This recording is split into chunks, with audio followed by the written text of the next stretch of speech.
Bom dia a todos, boa tarde, boa noite para quem vai ver depois. Estamos aqui hoje para a gente pensar, refletir um pouquinho em dois temas bastante complexos. A gente vem trabalhando isso, na nossa gerência de saúde do trabalhador do município de Goiânia, na saúde, já tem um tempo. E eu tenho sempre trazido aqui, pelos inúmeros afastamentos e as prorrogações desses afastamentos.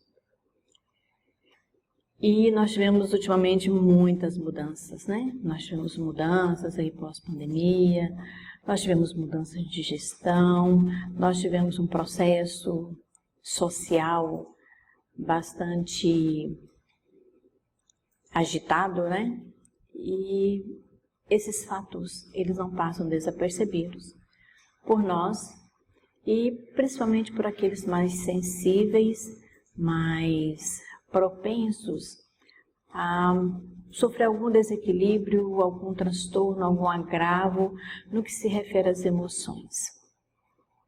Aliás, nos últimos dias, na última semana, nós temos passado por um processo emocional bastante, eu diria sem dúvida, desequilibrados, E nós precisamos parar, pensar e avaliar tudo isso que está acontecendo e como nós vamos lidar com isso.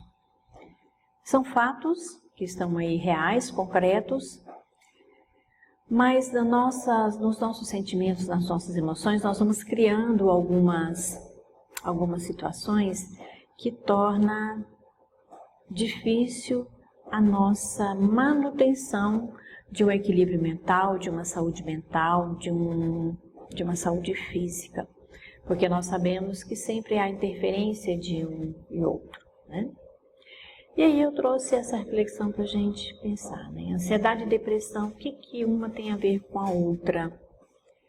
Porque a gente anda muito preocupado com os diagnósticos, com os CIDs, com a medicação e com muito pouca participação do sujeito dessa medicação, dessa prescrição, desse diagnóstico, quais são as ações que tem buscado enquanto pessoa. Porque muitas vezes nós vamos ficar esperando que a medicação faça efeitos. E aí, buscando, estudando, lendo, falando sobre os dois temas, nós encontramos algumas coisas muito interessantes, que elas se encontram, que elas se repetem e que uma faz a porta de entrada para a outra. Lembrando que a depressão, ela tem uma causa orgânica, neural, E que pode ser agravado pelo comportamento, pela emoção.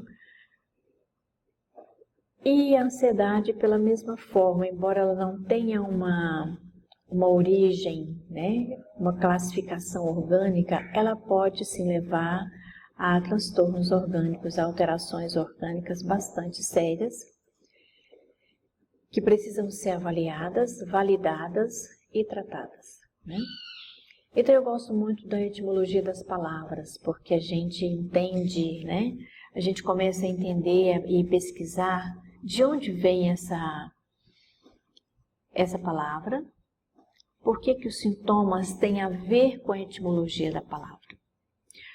Olha só, a palavra depressão, ela vem do latim depressio, deprimere, depressus, que significa apertar firmemente. É aquela sensação de sufoco, aquela sensação, eu já ouvi paciente descrever, é como se estivesse numa cova e estivesse sendo jogado terra por cima, ou seja, a sensação de ser enterrado vivo. E em alguns filmes a gente vai perceber isso, porque existe realmente a fala de pacientes que eles entram numa agitação motora e numa agitação respiratória tamanha em função desse sentimento de ser apertado, de ser sufocado. Significa para baixo, né? Às vezes quando a pessoa está muito triste, né? Fala, hoje eu estou meio down. Então é um sentimento de aterramento, de estar preso, de estar sendo apertado, de estar sendo abatido e aterrado. É a sensação de ser enterrado vivo. A ansiedade também tem umas coisas interessantes da gente perceber. Tem uma origem no latim, ansietas, que significa angústia, ansiedade de ansios, que é perturbado, pouca vontade, de anger, que significa apertar e sufocar. Olha a coincidência de apertar e sufocar e sentir apertar firmemente, abatido, aterrado. Então, quando eu comecei a perceber, eu e a equipe que faz esse estudo, essa pesquisa para trabalhar com os nossos servidores, a gente começou a encontrar algumas coisas muito próximas. E começamos a nos preocupar com os diagnósticos e com os CIDs que afastam os servidores. E começamos a conversar com as pessoas, para que elas se deem conta do agravo que estão sentindo e da prorrogação desse agravo além de 6 meses. A literatura traz para a gente que, para que seja definido depressão ou ansiedade generalizada ou ansiedade adoecedora, precisa que os sintomas permaneçam por volta de 6 meses. Nós temos colegas afastados há 3 anos. E a gente vai percebendo que não basta tão somente eu tomar medicação e afastar. Eu preciso de buscar outras ajudas profissionais. Psicoterapia, entender o que está acontecendo, me conhecer. E a gente já falou aqui anteriormente sobre autoconhecimento. Então, quando a gente recebe os afastamentos com CID-10 F41 e suas variações, porque aí vem F41.1, F41.0, .2, .3, e aí a gente vai pesquisando para entender o que é que está afastando os nossos colegas do trabalho. E aí a gente vai perceber que são sentimentos de uma preocupação excessiva, um medo e um nervosismo antecipado por medo de alguma coisa que não vai dar certo. Porque se a gente volta um pouquinho em alguns conceitos, a ansiedade ela é tida como normal e até faz parte da minha vida enquanto pessoa para que eu possa ter ânimo para fazer alguma coisa. Então eu estou ansiosa para ver se o meu trabalho, se o meu TCC vai ser aprovado, se o meu trabalho numa amostra científica, como é que ele vai ser aceito. Isso faz parte de movimentar a vida. Só que quando esse sentimento ele passa a me tolher, fazer com que eu não prossiga nos meus afazeres, isso torna-se doente. Só que nós sabemos que o que é normal para o anormal é uma linha muito tênue e que vai variar muitíssimo de pessoa para pessoa e de profissional para profissional que vai fazer esse diagnóstico. Então, o que a gente precisa perceber? Primeiro, enquanto seres humanos que somos, enquanto profissionais da atenção primária que somos, e como é que eu vou lidar também com o meu usuário que está chegando na minha unidade de saúde. Então, são 2 vertentes. Então, hoje nós vamos falar sobre nós, sobre nós profissionais, como é que nós estamos nos enxergando. Porque se eu não estou me enxergando bem, a probabilidade de eu não enxergar bem o meu paciente que está chegando, ela é 100%.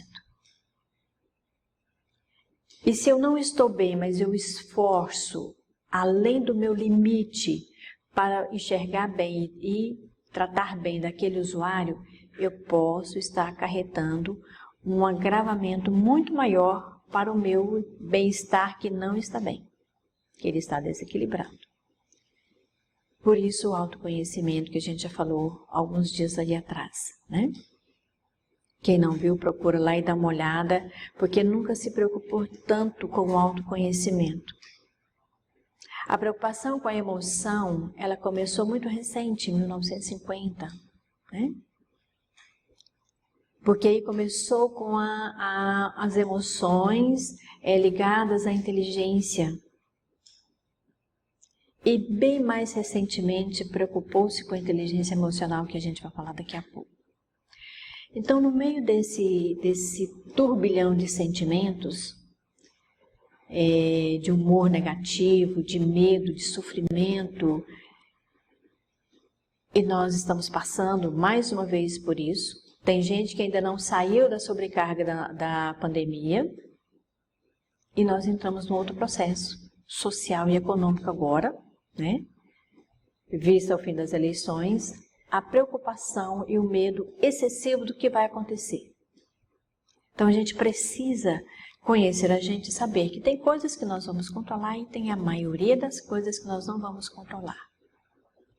Quando nós tomamos essa consciência do controle que nós não temos sobre as coisas, sobre os fatos externos a nós, a gente começa a entender que nós precisamos cuidar de nós. Junto com a medicação, junto com a terapia, junto com alguma coisa que eu busco para eu me sentir bem.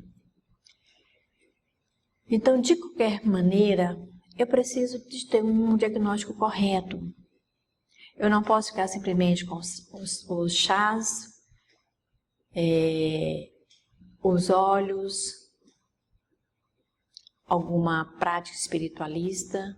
Isso tudo faz parte de um contexto que não faz mal nenhum utilizar, porque cada um tem a sua crença. Mas eu preciso de ter um diagnóstico correto e sério de uma parte de um profissional que entenda disso, né? Então eu preciso saber se o que eu estou sentindo tem um diagnóstico correto a partir de uma conversa, de uma consulta, para que eu não fique esperando que vá passar. E eu costumo dizer que vai passar mesmo, mas vai passar para pior. E o que cabe a mim, enquanto pessoa administradora da minha vida, atuar e realizar. A ansiedade recorrente, ela é debilitante. Então, quando a literatura traz para a gente 6 meses, eu ainda acho 6 meses muito longo. Porque tem pessoas que vão se agravando muito antes de 6 meses. Então, eu acrescentaria até 6 meses. Mas antes eu preciso me conhecer para saber se o que eu estou sentindo é um agravo orgânico ou psicológico. Porque a ansiedade, quando é somente emocional, sem um fundo orgânico, sem um fundo real de preocupação excessiva, e olha que a gente tem motivos de sobra para ter uma preocupação e um medo real, eu preciso entender por que é recorrente. Porque às vezes, quando nós fizemos esse tema e perguntamos, você tem medo de quê? Porque o medo, ele antecede a ansiedade. O medo é uma reação física, porque a gente tem diarreia, a gente tem taquicardia, a gente tem visão turva, a gente tem paralisação dos membros. Quando a gente tem um medo, a gente paralisa, a gente não consegue correr, a gente não consegue andar, a gente não consegue fazer algo que nos tire daquela situação. Então eu preciso entender que medo é esse que está gerando ansiedade, se ele é real ou não.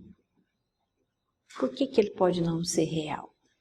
Porque suponhamos que eu não vá sair do portão porque eu tenho medo de encontrar um cachorro que vai me atacar, vai me morder e pode até me matar. Esse medo não é real, porque o cachorro pode até não existir lá. Então eu preciso chegar ao portão para saber se o cachorro está lá.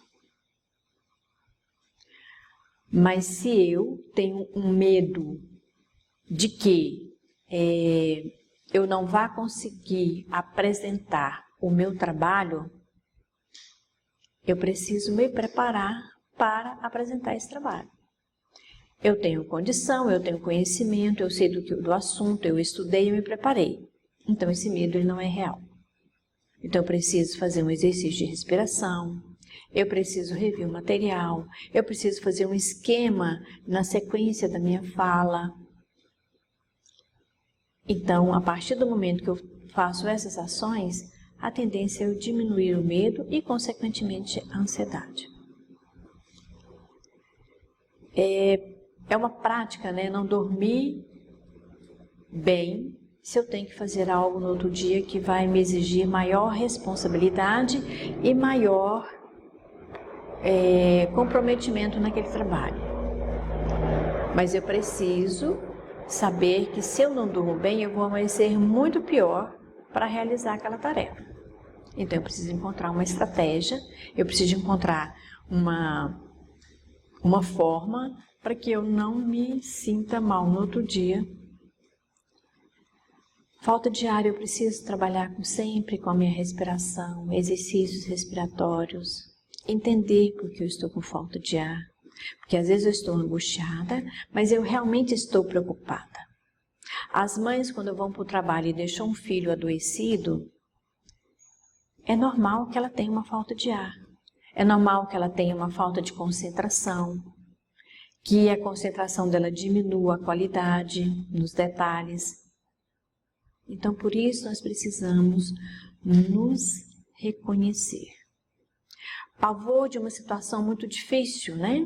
Eu tive uma situação complicada, então a possibilidade dessa situação repetir, eu vou criando na minha cabeça como é que eu vou reagir. E aí sim eu posso manifestar alguns sintomas que não necessariamente vão acontecer novamente. Mas por que eu preciso entender a minha ansiedade? Porque podem ser recorrências que vão diminuindo o prazo entre uma crise e outra, e isso pode levar a um quadro depressivo. Por isso nós ouvimos muito a prescrição, o diagnóstico do médico, né? Processos depressivos recorrentes. Então eu preciso ter cuidado e avaliar esse quadro com técnicas, com alguém que entenda, com um diagnóstico correto, para que eu comece um tratamento. E esse tratamento envolve desde a alimentação, porque a alimentação vai interferir no sono, para que eu tenha uma boa digestão, medicação e psicoterapia. Para que eu não entre num quadro depressivo, que mesmo eu não tendo uma condição orgânica para uma depressão, eu posso gerar uma, em função dessas recorrências. O que é a depressão? Né? Tem gente que fala assim, hoje eu estou muito deprimido. Você pode estar triste, você pode estar melancólico, ou você pode estar tendo uma recorrência de um processo de ansiedade. Então, preste atenção nos seus sentimentos, preste atenção nos seus comportamentos. A gente precisa estar alerta e não esperar que 6 meses... Quanto tempo está tendo isso? 6 meses talvez seja um tempo que poderia ter entrado com uma medicação, poderia ter entrado com uma conversa com um profissional da psicologia, para entender o que está acontecendo. Porque às vezes eu posso estar passando por um luto ou por uma perda sérios e não me dei conta disso. Separações, filhos que foram morar longe, o luto realmente da morte de alguém. Então a gente precisa entender que é uma doença crônica e recorrente que produz alteração do humor, caracterizado por tristeza profunda e forte sentimento de desesperança. Se a gente volta um pouquinho lá, ansiedade é debilitante e tem uma recorrência o tempo todo. É recorrente e debilitante. Por quê? Porque ela pode levar a um processo depressivo. Então preste atenção nessas questões, né? 30 dias, 45 dias já é um período que nós temos que olhar para nós e falar assim, algo não está bem. Aliás, quando nós nos conhecemos e valorizamos esse reconhecimento, 1 semana, 10 dias, nós sabemos que nós não estamos bem. Que seja uma doença orgânica, que seja uma doença emocional. Então, é essencial identificar sintomas e procurar ajuda médica. Então, todo o CID-F33 e suas derivações, eles precisam ser levados a sério. Mas levados a sério no seguinte quesito. Tem gente que fala assim, eu estou adoecida e pronto, vai para casa, se tranca, ou vai para casa e faz uma série de comportamentos exatamente ao contrário do que estava acontecendo, na expectativa de que se eu agir dessa forma, eu vou melhorar. Baladas, festas, comprar muito, se afundar em dívida, porque se comprar muito vai gerar dívidas. Para nós, assalariados da saúde, é possível que isso aconteça. E aí, eu não tomei conhecimento de outras terapias necessárias para o meu processo de encontrar novamente a saúde. O que a gente tem percebido? A grande maioria pega um relatório médico de 60 dias e vai para casa. E aí eu não vou atrás de outras possibilidades para esse tratamento. Porque é uma doença crônica e psiquiátrica.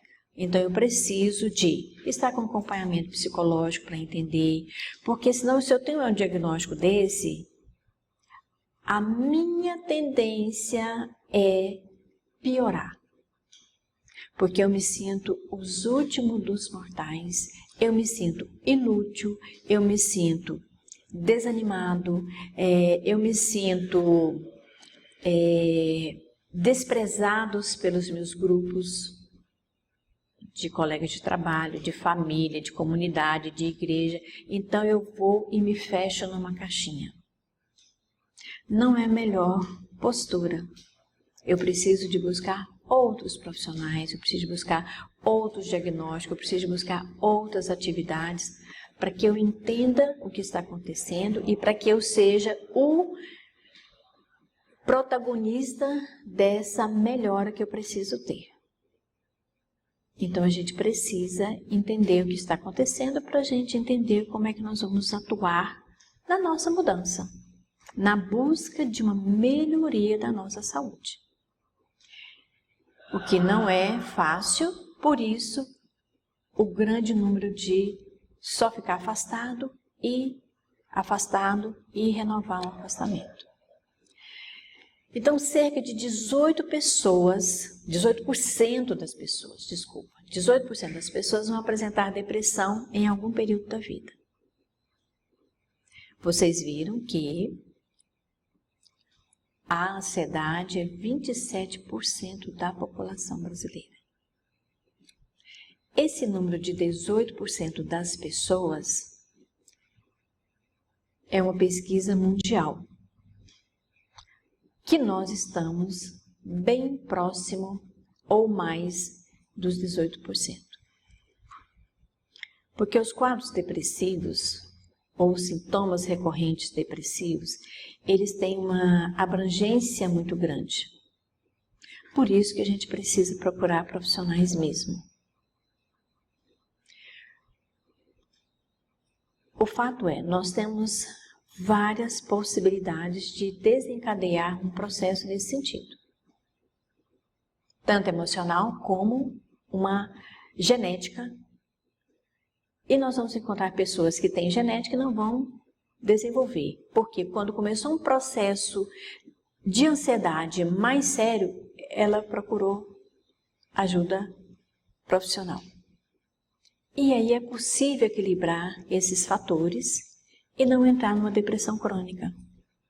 Então a gente precisa entender por que é que eu estou ansioso, por que é que eu estou triste, por que é que eu estou melancólico, para encontrar logo estratégias de não adoecimento crônico. Porque se a gente parar para pensar, todos nós temos algum adoecimento. Lembra da frase de médico e louco, todo mundo tem um pouco? Então nós temos exatamente nós estamos nesse patamar de loucura, de adoecimento, de não se reconhecer. Por isso, a busca constante dos profissionais de comportamento e psiquiatria, trazer as pessoas para uma realidade onde elas se reconheçam. Porque nós temos uma sociedade com valores complexos e a tendência é a gente não se enquadrar em alguns grupos, em alguns valores, em alguns padrões, então a gente adoece. E daí a gente precisa se reconhecer para não adoecer com essa facilidade por padrões e comportamentos que nós não conseguimos controlar nas pessoas. Mas os nossos, nós temos essa capacidade e essa habilidade. Basta a gente desenvolver. Depressão também é uma doença recorrente. Quem já teve episódio, cerca de 50% das pessoas já tiveram episódio, eles podem ter outros. E percebam que o percentual vai crescendo. Então, eu posso ter outro, depois de 70% eu posso ter mais, e depois eu posso ter quadros bem característicos e chegar a 90% de uma possibilidade de repetir esse processo. Nós, então, estamos fadados a viver doentes? Não. Nós estamos fadados a buscar um equilíbrio para que se a gente chegue num percentual de repetir os agravos, a gente tenha reconhecimento de não ficar tão grave quanto ficou da primeira vez. Então a gente precisa ter uma autopercepção positiva, tão positiva a ponto de achar que eu não vou tomar essa medicação mais não, porque eu não preciso mais e eu já estou cansado de tomar medicação. Entra a possibilidade dos 50% de ter novo episódio. Porque eu não me reconheço, eu não me autoestimo a ponto de achar que as pessoas acharão e pensarão que eu sou uma fraca, que eu sou uma débil, que eu sou infantil, porque eu tomo uma medicação para controlar os meus impulsos depressivos. Então, antes de nós acharmos que a gente não precisa de medicação, porque acha que está sendo avaliado negativamente por uma sociedade, a gente precisa se reconhecer de que essa medicação me faz sentir bem e dentro disso eu estou muito bem, obrigada. Porque senão, quando eu vejo um quadro dessa forma de que, nossa, eu já tive um processo depressivo, então eu tenho 50% de ter outro, aí eu entro num processo de ansiedade que vai desencadear novamente o meu quadro depressivo.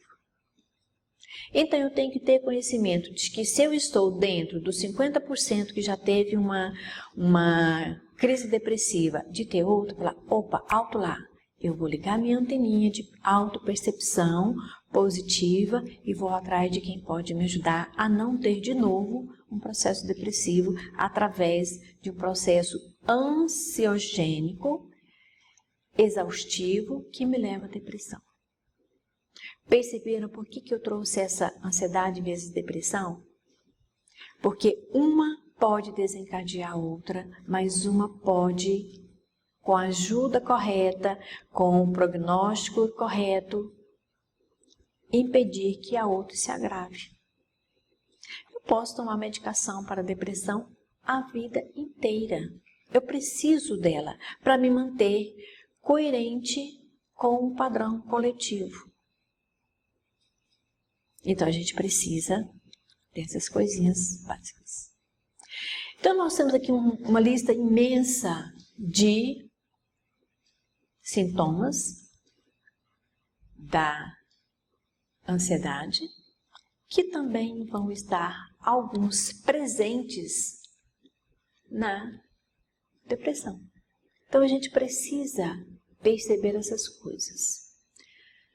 Então, nós temos fadiga ou perda de energia constante. Porque quando nós entramos num processo de ansiedade, a descarga de adrenalina que nós sofremos, ela nos prostra. Quem depois de um susto, né, de um medo, de uma reação, não se sentiu com as pernas bambas, com sudorese fria, com perda da fala articulada? Já perceberam que quando a pessoa sofre um susto muito grande, ela perde a conexão clara da fala? A dicção dela sofre alterações. A articulação inteligente da fala, ela desaparece. Problemas psicomotores, agitação ou apatia. No ansioso, nós temos uma agitação. No depressivo, nós temos uma apatia. Nós temos expressão músculo-esquelética. A gente não tem essa expressão. O agitado, demais, porque ele está ansioso, mas o depressivo, de menos, porque ele já gastou toda a adrenalina que ela tinha, ela já gastou. Então, essa pessoa ela vai se tornar apática. Dificuldade de concentração. O ansioso, ele está com dificuldade de concentração porque ele está agitado. E o depressivo vai ter também a dificuldade de concentração porque ele não está a fim de fazer nada. E se ele toma medicação, ele acaba perdendo um pouco a conexão com a realidade. Então, são pessoas que devem estar afastadas de sítios de trabalho que exijam concentração detalhada. Por exemplo, sala de vacina. Então, ela tem que estar afastada dessas avaliações que precisam ser detalhes mínimos. Se ela tem uma agitação motora, ela não pode aplicar nenhuma medicação, principalmente injetável. O que está acontecendo nesses processos? Uma readequação de atividades, mesmo que temporárias. Mas gestores e supervisores de equipes não podem fazer isso sem um documento da junta médica. Até para facilitar a comunicação entre a equipe, porque se você tira alguém da sala de vacina só porque ela está tomando medicação, o outro colega que vai para lá, ele se sente desvalorizado em função do outro. Então, tenham cuidado nessas coisas, né? Nessas questões de afastamento por adequação de atividades. Ideias suicidas. Não necessariamente o ato, mas a fala e o comportamento. Mas o que acontece? Nós vivemos numa sociedade tão agitada que a gente não percebe que o colega não está bem. E eu, na minha atribulação de vida, eu viro e falo assim, fulano está com preguiça. Claro, né? Tem aquelas pessoinhas que a gente realmente precisa de uma avaliação mais próxima. Mas não necessariamente uma pessoa que está encostada, separada, alheia ao que está acontecendo, ela está com preguiça. É bom a gente verificar, né? Procure o serviço de psicologia, procure alguém que oriente, alguém que esteja próximo dessa habilidade de perceber alterações de comportamento. Isso vai desde comportamento físico até comportamento de fala. Pessoas hoje, atualmente, né, elas têm uma comunicação tão agitada que a gente não sabe se ela está com raiva, se é só uma alteração de humor ou se ela fala assim mesmo. Então, ficou uma coisa meio confusa, né, meio difusa de entender. Por isso que, às vezes, as reuniões de equipe ajudam bastante, facilita muito a convivência das pessoas. Baixo a autoestima, né? A autoestima tão baixa que é a questão da medicação. Então, como eu estou tomando medicação, eu acho que as pessoas estão fazendo bullying comigo. Eu vi isso há 15 dias atrás de uma técnica de enfermagem. Então, eu preciso me reconhecer para eu saber que não é a medicação que me faz com que as pessoas estejam fazendo bullying, que a minha gestão está me tratando de uma forma assediosa. Então, a gente precisa se reconhecer e ter uma facilidade para conversar com as pessoas para que esses mal entendidos sejam desfeitos. Ou, se realmente eles existem, procurar o segmento correto para queixas, né? Então, a gente precisa dessas coisas. Porque, na verdade, estamos todos adoecidos em algum grau, em alguma instância. Então, muitas vezes, eu trabalho numa correria tamanha que eu esqueço que eu preciso de repouso. Não é raro nós encontrarmos pessoas que fazem as 40 horas no PSF e tem um plantão noturno ou final de semana. Eu preciso de ter repouso, porque senão a minha alteração de sono e de peso, eu não sei mensurar e validar por quê. Eu posso estar num processo de tireoide muito sério, eu posso estar num processo de alimentação inadequada muito sério, e eu posso ter uma doença emocional que eu não me dei conta. E a gente precisa se dar conta de nós. Nós somos as únicas pessoas que temos condição de dizer sobre nós. Quando alguém diz assim, eu estou sofrendo bullying, para um pouquinho e pensa. Por que está acontecendo isso e qual a participação que os outros estão tendo nesse processo e o que eu estou, como eu estou me comportando para tal. Não que quem esteja sofrendo bullying deixe de ser a vítima para ser responsável, não é isso que eu estou colocando. Mas o que é que eu fui fazendo comigo ao longo da vida para entender se eu estou sofrendo bullying ou não. Porque todos nós temos participação nas nossas vidas. Eu achei essa figura fantástica, até para mostrar tudo isso que a gente vem falando.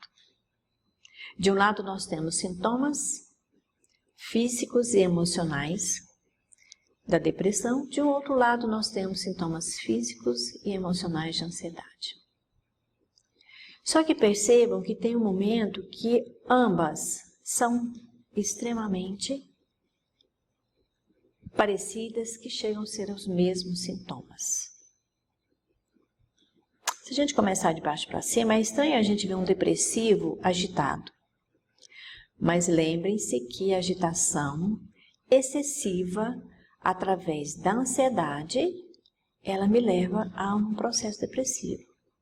Porque eu estou tão cansada, tão exausta, que eu entro num processo de rebaixamento da minha energia. O rebaixamento de interesse pelas coisas que eu mais gostava de fazer. Olha só, perda de interesse em atividades normais. Dificuldades para concentrar e pensar e tomar decisões. O ansioso, ele não faz isso porque ele não consegue nem parar para pensar, para avaliar e para tomar decisões. Ele não concentra para isso. Porque ele está tão preocupado com o futuro que o presente para ele deixa de existir. Porque ele acha, eu não vou dar conta, eu não vou dar conta, eu não vou dar conta, e isso vai tomando uma proporção tamanha que ele não consegue concentrar. Preocupações excessivas.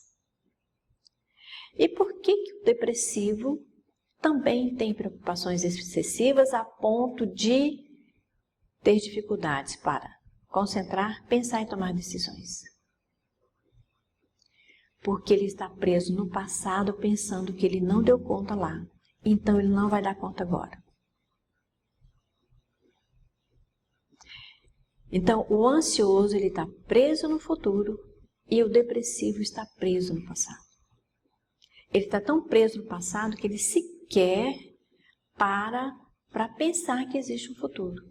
Ele não sai de lá. Por isso que os dois incômodos, os dois agravos da saúde se encontram por essas peculiaridades, por esses detalhes, às vezes desapercebidos por nós e desapercebidos pelo médico. Agora, o médico ele só vai perceber isso com clareza se eu, paciente, tenho clareza nas minhas exposições, das minhas queixas. Porque o médico ele tem um recorte ali daquele momento da consulta. A psicologia ela tem um tempo maior, mas eu também preciso, enquanto paciente, relatar realmente os meus sentimentos para que o profissional da psicologia consiga fazer um levantamento e um esclarecimento. Porque às vezes, quando eu chego num consultório, seja do médico ou do psicólogo, eu não tenho conhecimento real do que acontece comigo. E isso é sério, porque não tem continuidade do tratamento. Por isso, a importância de me autoconhecer, de perceber quem eu sou, de saber que eu preciso me tratar. E que tratamento não é simplesmente o fim da vida e nem o fim de uma carreira. Nós temos habilidades tantas, nós temos possibilidades tantas, então nós precisamos de lembrar que se eu não posso estar à frente de uma equipe, eu posso estar à frente de um outro trabalho. Se eu não posso estar à frente da assistência de uma pessoa, eu preciso de documentos técnicos, relatórios médicos que embasam o meu afastamento dessa atividade, mas eu posso fazer outras. Não ir para casa e não fazer nada porque eu só vou adoecer. Porque quando eu me afasto 100% daquilo que para mim é a minha sobrevivência, é o meu valor social, é o meu estar no mundo, eu vou me sentir inútil. Então eu vou ter uma inquietação, apesar da diminuição psicomotora, eu vou ter uma inquietação emocional. Uma inquietação que o meu cérebro, ele só fica repetindo pensamentos negativos. E a repetição desses pensamentos negativos vai fazer com que eu me afaste daquilo que sou e sinto uma inutilidade. Então guardem essa figurinha e pensem que quando alguma coisa não está bem, eu preciso procurar ajuda. Eu não espero passar. Porque todos os dias nós vamos passar para um degrau maior de agravo. O meu cansaço, ele vai se tornando uma síndrome de burnout. Que a gente também já falou nisso lá atrás. Eu começo a perder o interesse, inclusive pelas pessoas. Eu me torno um robô executante das tarefas que me cabem. Mas eu não tenho a menor afinidade, a menor afetividade, que nós já falamos sobre trabalho e afetividade também. Porque eu preciso ter um mínimo de afeição por quem está ali na minha frente. Eu não preciso gostar dessa pessoa. Eu não preciso morrer de amores por ela. Mas eu preciso ter uma afinidade até para entender que a dor dela é real. É verdadeira. Eu já encontrei vários profissionais que o cansaço físico e mental já está tão adoecedor que ele não tem a menor afinidade para atender a pessoa. E isso complica bastante, inclusive o nosso lado profissional. E para a gente encerrar, que nós falamos lá atrás sobre a inteligência geral, e aí começou-se a pensar na inteligência emocional aliada ao desenvolvimento do autoconhecimento e no desenvolvimento profissional. Se essas 3 instâncias, olha, podia ter feito um diagrama com isso, né? As 3 bolinhas encontrando a intersecção do que é favorável nos 3. Autoconhecimento, inteligência geral e inteligência emocional, eles têm que estar juntos para que eu seja uma pessoa que esteja bem no mundo e como tal, como um bom profissional, que é o desenvolvimento profissional que a gente procura todos os dias. Então, isso tudo proporciona a ampliação na capacidade de administrar melhor as adversidades diárias e a pressão da rotina, buscando estratégias apropriadas a cada situação. Por que isso? Porque se a eleição não sai como eu esperava, se nas exonerações que aconteceram em Goiânia, se meu chefe não volta, se o meu filho resolve mudar de casa, mudar de país, mudar de vida totalmente, são coisas que eu não tenho controle sobre elas.